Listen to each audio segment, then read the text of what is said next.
Hi guys, it's Elliot Kotek here. I'm editor-at-large for Moving Pictures up at Sundance, and we just finished our third full day of interviews here in the Moving Pictures studio. It's been chock-a-block. There are so many good films at Sundance this year. Really on the documentary side, it's really blown me away. Morgan Spurlock had a hilarious documentary with his return to Sundance. Of course, he had Super Size Me, which won him an award here a few years ago, back in '04, I believe.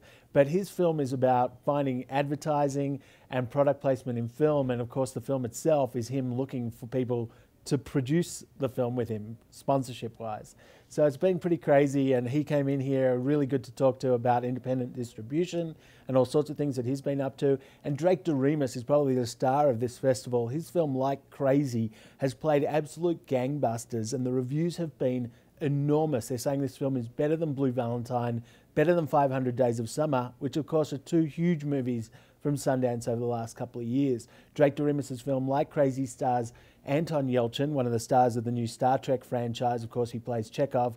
And it also stars Jennifer Lawrence, who got huge reviews here last year for Winter's Bone and will probably pick up an Oscar nomination in the next week. So really solid cast, a lot of improv-related improv in his film, and he's reaping the rewards. The film sold to Paramount last night for $4 million after having all the studios bid on it. So pretty impressive stuff for a young filmmaker.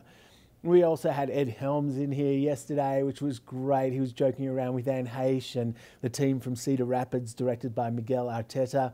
We're going to be talking to the guys from My Idiot Brother with Paul Rudd, Elizabeth Banks, Emily Mortimer, Rashida Jones, like Zoe Deschanel. It's a huge cast. They're coming in tomorrow.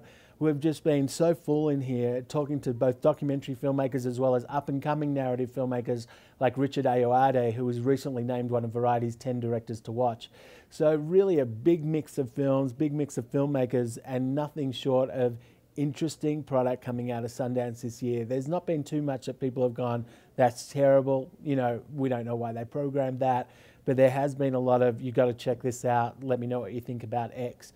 So it has been excited. I haven't personally been doing too much of the party scene just yet. I've still got to get through these early days, but hopefully I'll be able to attend a few events later on. Moving Pictures does have a few events in its lounge.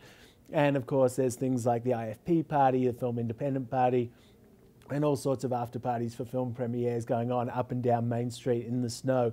I've got the scarf on. It's pretty chilly, but it's not as bad as previous years. The sun is out. So I'll catch up with you guys in a couple of days, but I hope you're enjoying our coverage from Sundance, and we'll see you soon.